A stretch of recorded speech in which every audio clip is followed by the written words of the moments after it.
Hello everyone, my name is Neha and welcome to my YouTube channel नेहास content.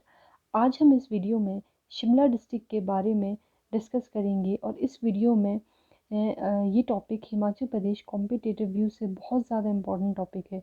जो भी आप state related exam की तैयारी कर रहे हैं या क्लरिकल लेवल की तैयारी कर रहे हैं, आप वहाँ पर यहाँ से क्वेश्चन तो आता ही है। तो शिमला डिस्ट्रिक्ट एग्जामिनेशन पॉइंट से बहुत इंपॉर्टेंट टॉपिक है। इसमें एग्ज़ाम में क्वेश्चन भी पूछे जाते हैं। तो चलिए शुरू करते हैं शिमला डिस्ट्रिक्ट। जैसा कि आप यहाँ देख रहे हैं, शिमला डिस्ट्रिक्ट जो है वो शिमला ज़िला हिमाचल प्रदेश के दक्षिण पूर्व में स्थित है। शिमला ज़िला जो है वो हिमाचल प्रदेश के दक्षिण पूर्व में स्थित है।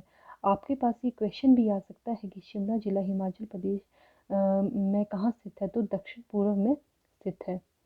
उसी तरह शिमला जो है वो कितनी स्टेट से घिरा हुआ है, मतलब शिमला के पूर्व में कौन सा ज़िला है, पश्चिम में कौन सा ज़िला है, उत्तर में कौन सा ज़िला है, साउथ में कौन सा ज़िला है, तो इसके बारे में भी आपसे क्वेश्चन पूछा जाता है। तो जैसे आप यहाँ देख रहे हैं, शिमला ज़िला के पूर्व में किन्नौर ज़िला है, पश्चिम में बिलासपुर ज़िला है, उत्तर में कुल्लू ज़िला है और साउथ में जो है क्या है, उत्तराखंड है और सिरमौर है। और यहाँ आप देखेंगे कि हिमाचल प्रदेश के दक्षिण पश्चिम में, मतलब साउथ वेस्ट में सोलन ज़िला है। तो ये भी बहुत इंपॉर्टेंट क्वेश्चन है और बहुत बार एग्जाम में पूछा भी गया है कि शिमला के दक्षिण पश्चिम में कौन सा ज़िला है, तो वो कौन सा है, सोलन ज़िला है। मतलब आप इस तरह डायग्रामेटिकली भी इस चीज़ को मेमोराइज़ कर सकते हैं। थोड़ा हमारे लिए ईजी हो जाता है इस तरह मेमोराइज़ करना, तो आप इस तरह भी इस चीज़ को समझ सकते हैं। तो चलिए आगे हम देखते हैं कि शिमला ज़िला का गठन कब हुआ, शिमला ज़िला के कुल क्षेत्रफल कितना है, उसमें विकास खंड कितने हैं। तो देखते हैं, शिमला ज़िले का गठन जो है वो 1972 में हुआ। कब हुआ, 1972 में हुआ। ये बहुत इंपॉर्टेंट क्वेश्चन है, कई बार एग्जाम में पूछा भी गया है कि शिमला ज़िले का गठन जो है वो 1972 में हुआ। तो ये बहुत इंपॉर्टेंट क्वेश्चन है, आप इसको मार्क कर दें। फिर है कि शिमला ज़िले का जो है वो ज़िला मुख्यालय कहाँ है, मतलब डिस्ट्रिक्ट हेडक्वार्टर कहाँ है शिमला ज़िले का, वो कहाँ है, शिमला में ही है। और शिमला ज़िले की जनसंख्या घनत्व कितना है, पॉपुलेशन डेंसिटी कितना है, वो है 160 पर स्क्वायर किलोमीटर। मतलब पॉपुलेशन डेंसिटी मतलब कि उस एरिया में कितने एक सर्टेन एरिया में कितने लोग रहते हैं। Population density is how many people live in a certain area. अब शिमला डिस्ट्रिक्ट में कितने विकास खंड हैं, मतलब शिमला डिस्ट्रिक्ट में कितने ब्लॉक्स हैं, वो है 10। अब है कुल क्षेत्रफल कितना है शिमला डिस्ट्रिक्ट का, 5131 स्क्वायर किलोमीटर कितना है, 5131 स्क्वायर किलोमीटर। लेकिन मैंने इसे अपनी कन्वीनियंस के हिसाब से ऐसे मतलब याद किया हुआ है, या आप समझो एक तरह की क्रैमिंग की हुई है कि कुल क्षेत्रफल है 5131, शिमला का क्षेत्रफल है 5131, कितना है 5131। तो इस तरह से आप इसे मेमोराइज कर सकते हैं। शिमला डिस्ट्रिक्ट में कितनी विधानसभा क्षेत्र हैं, तो वो है 8 विधानसभा क्षेत्र हैं। अब आता है कि शिमला में कितनी ग्राम पंचायतें हैं। शिमला डिस्ट्रिक्ट में जो है वो 363 ग्राम पंचायतें हैं। अब हम देखते हैं आगे कि शिमला ज़िले में कुल कितनी की प्रमुख चोटियों के बारे में। शिमला ज़िले की प्रमुख चोटियाँ कौन कौन सी है, वैसे तो शिमला जो है वो अपनी हिल्स के लिए ही बहुत फेमस है। तो लेकिन जो एग्जामिनेशन पॉइंट ऑफ व्यू से जो इम्पोर्टेंट हिल्स हैं उनके बारे में हम देखेंगे। चूड़धार जो है वो चौपाल तहसील में आता है। चांशल जो कि रोहडू तहसील में पड़ता है। हाटू जो कि कुमारसैन तहसील में पड़ता है। अब हम देखेंगे कि शिमला ज़िले में अधिकतर पेड़ कौन कौन से हैं। वैसे तो हिमाचल प्रदेश में बहुत सी वैरायटी के वृक्ष पाए जाते हैं, लेकिन हम शिमला डिस्ट्रिक्ट की बात कर रहे हैं तो हमारे लिए इम्पॉर्टेंट है शिमला के बारे में जानना कि वहाँ कौन किस किस तरह के कौन कौन सी वैरायटी के पेड़ होते हैं। तो है, पहला है देवदार, चीड़, पाइन ट्री है, केल के वृक्ष हैं। तो ये भी बहुत इम्पोर्टेंट है, मतलब आप इसे याद रख सकते हैं, जैसे देवदार, चीड़, पाइन और केल के वृक्ष हैं। और फिर अब हम नेक्स्ट करते हैं कि 7 hills present in Shimla district की। शिमला डिस्ट्रिक्ट में 7 प्रमुख हिल्स कौन कौन सी हैं। तो पहली है जाखू हिल। जाखू हिल जो है वो it is the highest hill of Shimla, जो कि है किसकी है, शिमला की हाईएस्ट हिल कौन सी है, जाखू है। मैं हिमाचल प्रदेश के बारे में बात नहीं कर रही, यहाँ मैं शिमला के बारे में बात कर रही हूँ कि शिमला की सबसे ऊंची चोटी कौन सी है, वो कौन सी है, जाखू हिल। और जाखू हिल पे कौन सा मंदिर है, हनुमान जी का मंदिर है जो कि बहुत फेमस है। फिर है एल्पाइन ट्रीज, जाखू हिल पर पाए जाते हैं। मतलब जो जाखू हिल है वो वहाँ पे बहुत सारे मतलब एल्पाइन ट्रीज पाए जाते हैं, घिरा हुआ है वो एल्पाइन ट्रीज से और वहाँ पे बहुत सारे बंदर भी पाए जाते हैं। तो ये सबसे ऊंची चोटी है। तो जाखू के बारे में मतलब वहाँ जैसे हनुमान जी का मंदिर है, तो बहुत सी वहाँ मतलब वहाँ की मान्यताएं भी बहुत है। अब अगला आता है बेंटनी हिल। बेंटनी हिल पे हमारा कालीबाड़ी टेम्पल है, बेंटनी कैसल है। फिर अगला है इन्वर्सरम हिल। इन्वर्सरम हिल जो है वो holds the one of the most important part of the city. इन्वर्सरम हिल जो है वो holds the one of the most important part of the city. हम देखते हैं कि कौन कौन सी important part of the city वो कवर करता है। तो जैसे कि आप देख रहे हैं कि इन्वर्सरम हिल पे आपका चौड़ा मैदान है, चौड़ा मैदान है, स्टेट म्यूज़ियम है, बर्ड म्यूज़ियम है, और हिमाचल प्रदेश विधानसभा भी आपकी कहाँ है, चौड़ा मैदान पे ही है। तो बहुत इंपॉर्टेंट हो गया इन्वर्सरम हिल पे कौन कौन से इम्पोर्टेंट पार्ट है, चौड़ा मैदान है, स्टेट म्यूज़ियम है, बर्ड म्यूज़ियम है, और हिमाचल प्रदेश विधानसभा भी है चौड़ा मैदान पर। अब नेक्स्ट आ जाता है ऑब्जर्वेटरी हिल। ऑब्जर्वेटरी हिल पे जो है वो हमारी Indian institute of advance study situated है। उच्च अध्ययन संस्थान IIAS जो है वो ऑब्जर्वेटरी हिल पर है। अब थोड़ा ऑब्जर्वेटरी हिल के बारे में जानते हैं। जो ऑब्जर्वेटरी हिल है उसकी स्थापना हुई थी 1965 में। कब हुई थी, 1965 में। ये भी इम्पॉर्टेंट है, ये भी पूछा जा सकता है आपसे कि ऑब्जर्वेटरी ये हिल पर जो एडवांस स्टडी है उसकी स्थापना 1965 पे हुई थी। फिर अगला है कि ये किस शैली का बना हुआ है। इससे भी बहुत इम्पोर्टेंट ये भी बहुत इम्पोर्टेंट क्वेश्चन है कि जो एडवांस स्टडी है वो किस शैली का बना है। वो बना है आपका इंडो गॉथिक शैली। किस शैली का बना है, इंडो गॉथिक शैली। इंडो गॉथिक शैली का बना है। अगला है कि एडवांस स्टडी का जो डिज़ाइन है वो किसने तैयार किया था। ये एडवांस स्टडी का डिज़ाइन जो है वो हेनरी इरविन ने तैयार किया था। किसने तैयार किया था, हेनरी इरविन ने तैयार किया था। भारत की स्वतंत्रता के बाद यह भवन राष्ट्रपति निवास था, परंतु डॉक्टर एस राधाकृष्णन ने इसे उच्च अध्ययन संस्थान में बदला। मतलब जैसा कि आप समझ ही गए होंगे कि स्वतंत्रता से के बाद यह भवन राष्ट्रपति निवास था, लेकिन बाद में डॉक्टर एस राधाकृष्णन ने इसे उच्च अध्ययन संस्थान में बदल दिया। The summer retreat of the president was shifted from here to a building known as the retreat situated in Chharabra. और समर रिट्रीट हुआ करती थी ये पहले प्रेसिडेंट की, जो जिसे अब शिफ्ट कर दिया है कहाँ, द रिट्रीट जो कि छराबड़ा में है। जैसे कि आपको पता ही है कि आजकल हमारे माननीय राष्ट्रपति माननीय राष्ट्रपति रामनाथ कोविंद जी जो है वो शिमला के 4 दिन की विज़िट पे आए हुए हैं। तो वैसे तो उन्होंने द रिट्रीट छराबड़ा में उन्हें ठहरना था, लेकिन राष्ट्रपति निवास रिट्रीट के 4 कर्मचारी जो है वो कोरोना पॉजिटिव पाए गए। तो तो उनके ठहरने का जो इंतज़ाम है वो चौड़ा मैदान पर जो हमारा सिसिल होटल है वहाँ पर किया गया है। अगली है प्रोस्पेक्ट हिल। प्रोस्पेक्ट हिल पे जो है वो हमारा कामना देवी मंदिर है। फिर है समर हिल। समर हिल में जो है वो हिमाचल प्रदेश यूनिवर्सिटी सिचुएटेड है। अगली है इलीसियम हिल। इलीसियम हिल जो है वो वहाँ पर ऑकलैंड हाउस स्कूल है और लॉन्गवुड है।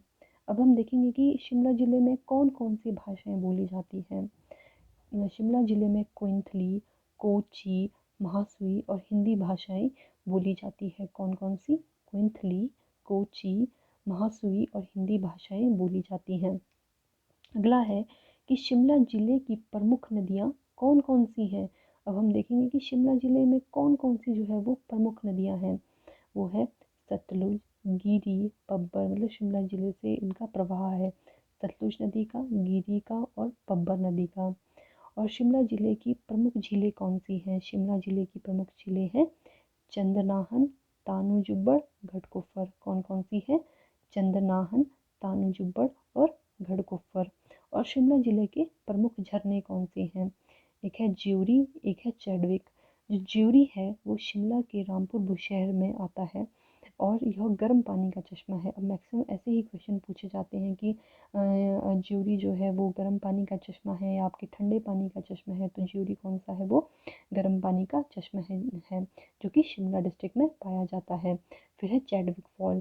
चैडविक फॉल जो है वो समर हिल में आता है और यह ठंडे पानी का चश्मा है। अब हम जानेंगे कि शिमला डिस्ट्रिक्ट की वाइल्ड लाइफ सेंचुरीज़ के बारे में। शिमला डिस्ट्रिक्ट में एक दरंग घाटी वाइल्ड लाइफ सेंचुरी है जो कि 167 स्क्वायर किलोमीटर उसका एरिया है।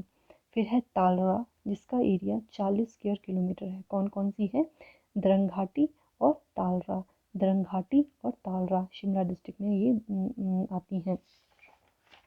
अगला हम देखेंगे कि शिमला डिस्ट्रिक्ट के कौन कौन से फेमस लोकगीत हैं। शिमला डिस्ट्रिक्ट के फेमस लोकगीत हैं लाहाना, हार और झूरी। कौन कौन से हैं? लाहाना, हार और झूरी। अगला है शिमला का लोक नाट्य। शिमला डिस्ट्रिक्ट की लोक नाट्य कौन सा है? करियाला, बहुत फेमस है। मतलब इससे आपसे एग्जामिनेशन पॉइंट ऑफ व्यू से पूछा जा सकता है कि करियाला कहाँ का लोक नृत्य है, नाट्य है, तो आप क्या कहेंगे? यह शिमला का लोक नाट्य है।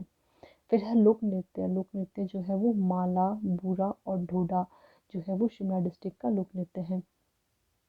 ठीक है, यहाँ तक क्लियर हो गया। मतलब लोकगीत, लोक नाट्य और लोक नृत्य आपसे पूछे जा सकते हैं। अब हम शिमला डिस्ट्रिक्ट के मंदिरों के बारे में पढ़ते हैं। जो शिमला डिस्ट्रिक्ट जो है वो वैसे ही अपने जो हिमाचल प्रदेश से देवभूमि ही कहा जाता है, तो जो मैक्सिमम मंदिर है वो आपके शिमला डिस्ट्रिक्ट में कवर होते हैं। जैसे कि तारा देवी। तारा देवी जो है वो शिमला से जो है 11 किलोमीटर दूरी पर बना है। मतलब दूरी है जो शिमला से तारा देवी की, वो 11 किलोमीटर है। फिर है राजा भूपेंद्र सेन थे एक राजा जिन्होंने माँ का मंदिर बनवाया था। मतलब इसके पीछे भी एक मतलब कथा है कि जो राजा भूपेंद्र सेन थे वो एक बार घने जंगलों में शिकार खेलने गए और उन्हें माँ तारा और भगवान हनुमान जी के दर्शन हुए। इसके बाद राजा ने यहाँ मंदिर बनवाया और राजा ने अपनी ज़मीन का एक बहुत बड़ा हिस्सा मंदिर बनवाने के लिए दान कर दिया। तो उन्होंने मतलब इस मंदिर की स्थापना की। फिर है अगला कि राजा बलबीर सेन ने फिर अष्ट धातु की मतलब 8 धातुओं के मिक्सचर की 18 भुजाओं वाली मूर्ति बनाई। ये बहुत इंपॉर्टेंट है, कितनी कौन से अष्ट धातु की 18 भुजाओं वाली मूर्ति राजा बलबीर सेन ने बनाई। राजा बलबीर सेन जो थे वो क्विंथल के राजा थे। अगला है भीमा काली मंदिर। भीमा काली मंदिर आपका रामपुर सराहन में आता है। और यहाँ देखिए सराहन का जो पुराना नाम है वो कौन क्या था? शोणितपुर। आपसे पूछा जा सकता है कि शोणितपुर किसका पुराना नाम है, तो आपका आंसर होगा सराहन का। किसका पुराना नाम है? सराहन का। अगला मंदिर है हाटकोटी मंदिर। हाटकोटी मंदिर जो है वो तहसील जुब्बल में माँ हाटकोटी का एक सबसे प्राचीन मंदिर है, बहुत प्राचीन मंदिर है ये। यहाँ यह मंदिर पब्बर नदी के किनारे समतल स्थान पर स्थित है। मतलब एकमात्र हिमाचल प्रदेश का ऐसा मंदिर है जो कि समतल स्थल पर स्थित है और पब्बर नदी के किनारे यह मंदिर स्थित है। जो मंदिर जो है वो शिखराकार नागर शैली में बना था, लेकिन बाद में इसकी मरम्मत कर इसे पहाड़ी शैली के रूप में परिवर्तित कर दिया गया। मंदिर के बाहर प्रवेश द्वार में बाईं ओर एक ताम्र कलश लोहे की जंजीर से बांधा है। मतलब एक अगर आप में से कोई अगर हाटकोटी गया होगा तो आपने देखा होगा कि मंदिर के बाईं तरफ एक कलश है, ताम्र कलश, जो कि लोहे की माता के ये पैरों से उसे बांधा गया है, लोहे की जंजीरों से बांधा गया है, जिसे स्थानीय भाषा में क्या कहा जाता है? चरु कहा जाता है। ऐसी मान्यता है कि जब पब्बर नदी में बाढ़ आती है या तूफान आता है तो वह पहले के टाइम में हुआ करता था शायद ऐसे कि वो भागने की कोशिश करता था, तो इसीलिए उसे लोहे की जंजीर से बांधा हुआ है। और यहाँ पे माता की महिषासुरमर्दिनी की प्रतिमा है। अगला है सूर्य मंदिर। सूर्य मंदिर जो है वो नीरथ में है। मतलब नीरथ रामपुर से 18 किलोमीटर दूर नीरथ गांव में प्रसिद्ध सूर्य मंदिर है। सूर्य पूजा से संबंधित यह हिमालय का एकमात्र मंदिर है। आप यहाँ नोट करना कि यह हिमालय का सूर्य पूजा से संबंधित एकमात्र मंदिर है। मंदिर के गृहगर्भ में पाषाण सूर्य प्रतिमा की 3 फुट ऊंची और 4 फुट चौड़ी प्रतिमा है। अगला है जाखू मंदिर। जाखू मंदिर जो है वो शिमला के जाखू में भगवान हनुमान जी का एक विश्व प्रसिद्ध मंदिर है। बहुत फेमस मंदिर है, जैसा कि मैंने आपको पहले भी बताया, यह बहुत फेमस मंदिर है। यहाँ पे बहुत से टूरिस्ट आते हैं और यहाँ पे हनुमान जी की 108 फीट ऊंची विशाल प्रतिमा भी स्थापित है। मतलब जाखू मंदिर की भी मान्यता है कि जैसे जब रावण का युद्ध के दौरान लक्ष्मण जी जब मूर्छित हो गए थे तो हो जाने पर उनकी जब वो मूर्छित हो गए तो संजीवनी बूटी लेने के लिए हिमालय की ओर जो है वो आकाश मार्ग से हनुमान जी जा रहे थे, तो उनकी नज़र वहाँ पर एक ऋषि हुआ करते थे, यक्ष ऋषि पर पड़ी।